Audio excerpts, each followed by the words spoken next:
Lamentações, capítulo 2. O Senhor cobriu a cidade de Sião com a nuvem da sua ira. Lançou por terra o esplendor de Israel, que se elevava para os céus. Não se lembrou do estrado dos seus pés no dia da sua ira.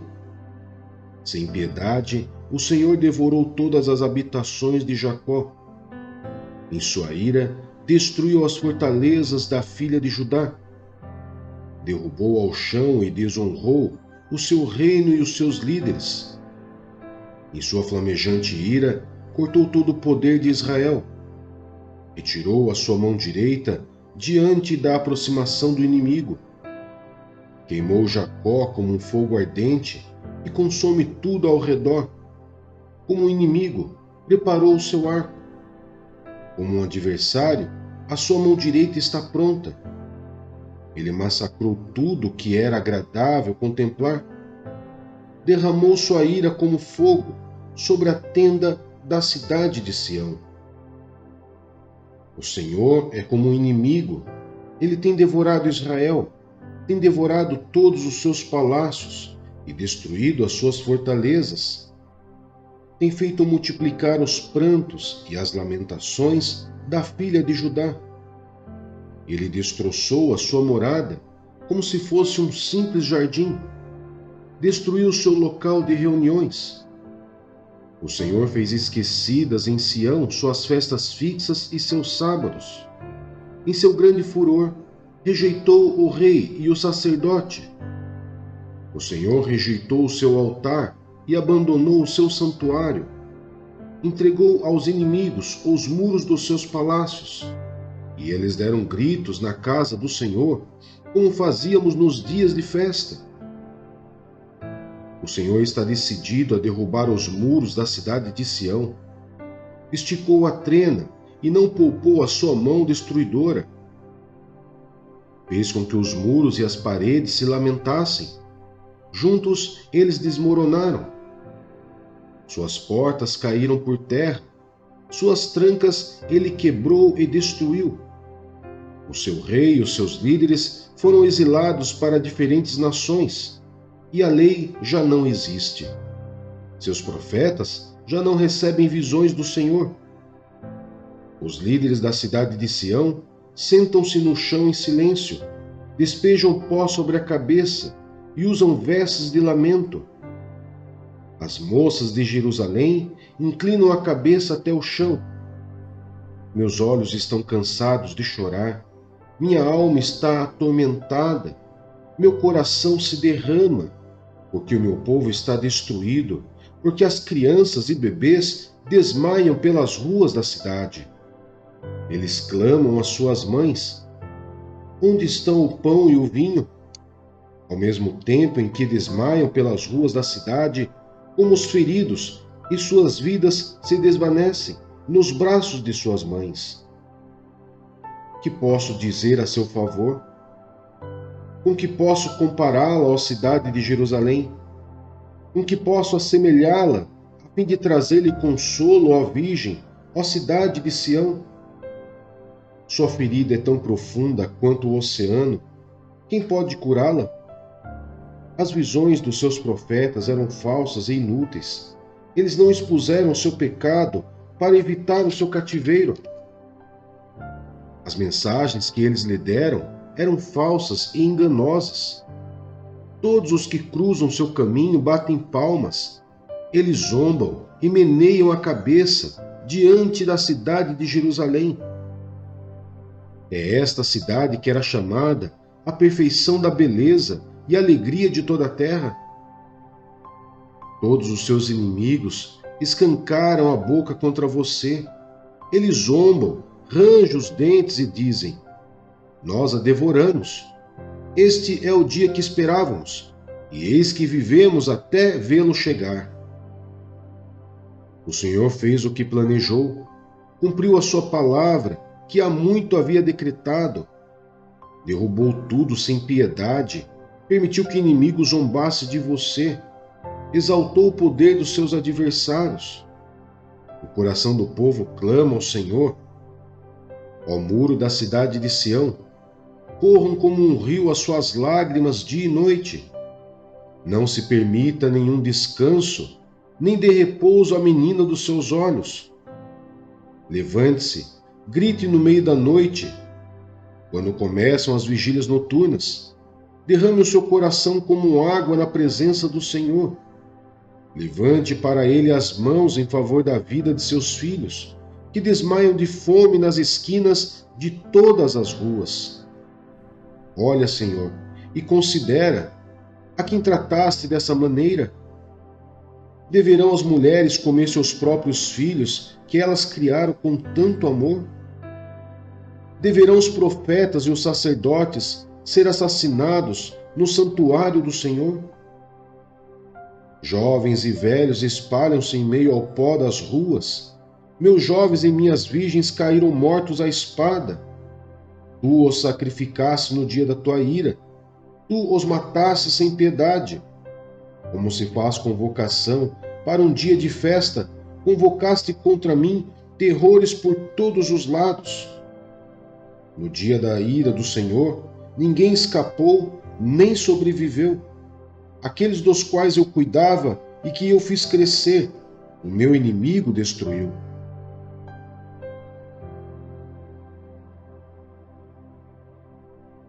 Primeira Samuel, capítulo 13. Samuel repreende Saul.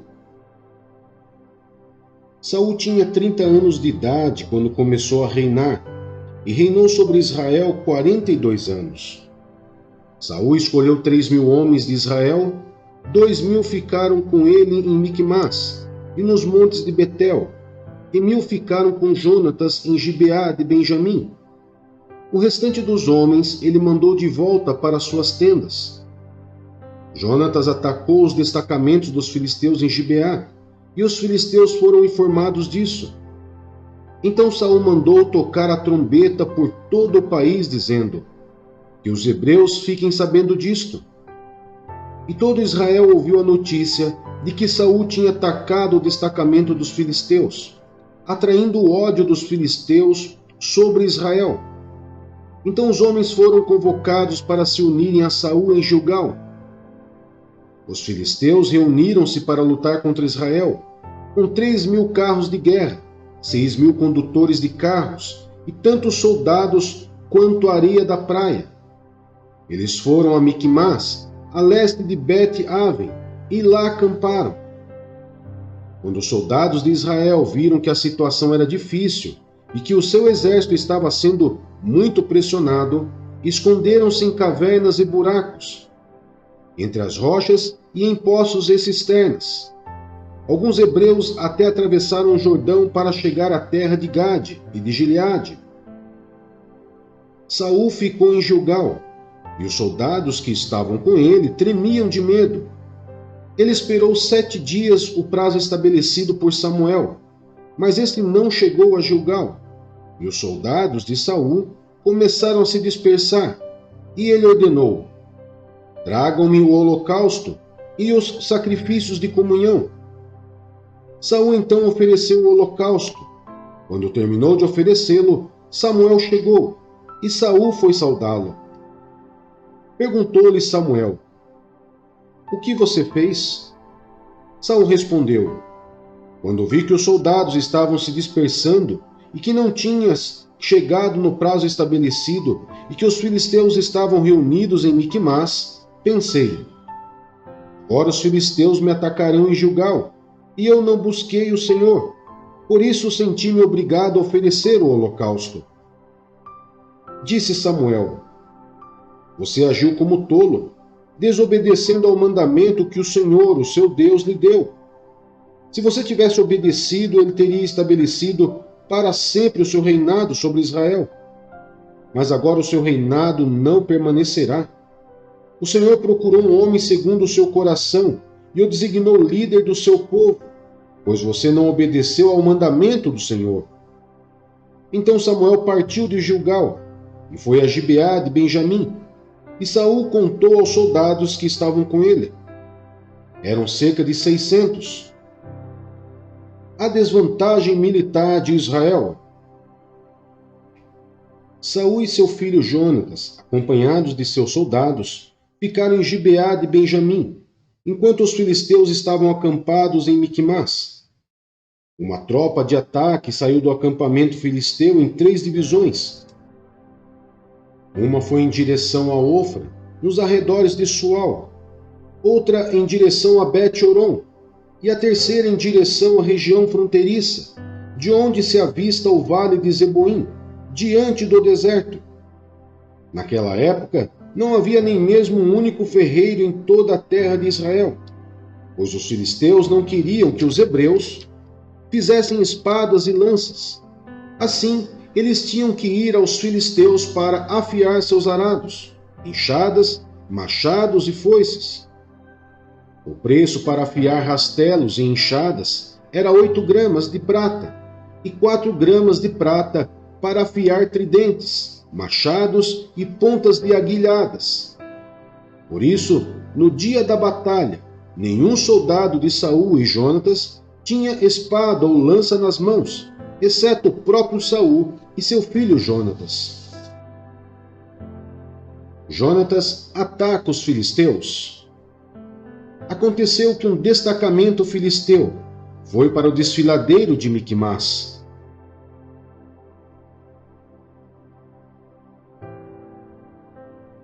João, capítulo 2. Jesus transforma a água em vinho. No 3º dia, houve um casamento em Caná da Galileia. A mãe de Jesus estava ali. Jesus e seus discípulos também haviam sido convidados para o casamento. Tendo acabado o vinho, a mãe de Jesus lhe disse: "Eles não têm mais vinho." Respondeu Jesus: "Que temos nós em comum, mulher? A minha hora ainda não chegou." Sua mãe disse aos serviçais: "Façam tudo o que ele lhes mandar." Ali perto havia 6 potes de pedra, do tipo usado pelos judeus para as purificações cerimoniais. Em cada pote cabiam entre 80 e 120 litros. Disse Jesus aos serviçais: "Encham os potes com água." E os encheram até a borda. Então lhes disse: "Agora leve um pouco ao encarregado da festa." Eles assim fizeram, e o encarregado da festa provou a água que fora transformada em vinho, sem saber de onde este viera, embora o soubessem os serviçais que haviam tirado a água. Então chamou o noivo e disse: "Todos servem primeiro o melhor vinho, e depois que os convidados já beberam bastante, o vinho inferior é servido. Mas você guardou o melhor até agora." Esse sinal milagroso em Caná da Galileia foi o primeiro que Jesus realizou. Revelou assim a sua glória e os seus discípulos creram nele. Jesus purifica o templo. Depois disso, ele desceu a Cafarnaum com sua mãe, seus irmãos e seus discípulos. Ali ficaram durante alguns dias. Quando já estava chegando a Páscoa judaica, Jesus subiu a Jerusalém. No pátio do templo viu alguns vendendo bois, ovelhas e pombas, e outros assentados diante de mesas, trocando dinheiro. Então ele fez um chicote de cordas e expulsou todos do templo, bem como as ovelhas e os bois, espalhou as moedas dos cambistas e virou as suas mesas. Aos que vendiam pombas disse: "Tirem essas coisas daqui. Parem de fazer da casa de meu pai um mercado." Seus discípulos lembraram-se que está escrito: "O zelo pela tua casa me consumirá."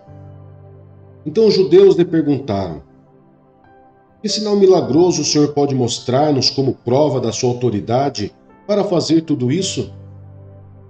Jesus lhes respondeu: "Destruam este templo, e eu o levantarei em 3 dias."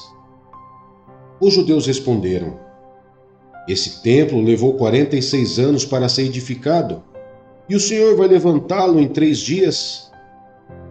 Mas o templo do qual ele falava era seu corpo. Depois que ressuscitou dos mortos, os seus discípulos lembraram-se do que ele tinha dito. Então creram na Escritura e na palavra que Jesus dissera. Enquanto estava em Jerusalém, na festa da Páscoa, muitos viram os sinais milagrosos que ele estava realizando e creram em seu nome. Mas Jesus não se confiava a eles, pois conhecia a todos. Não precisava que ninguém lhe desse testemunho a respeito do homem, pois ele bem sabia o que havia no homem.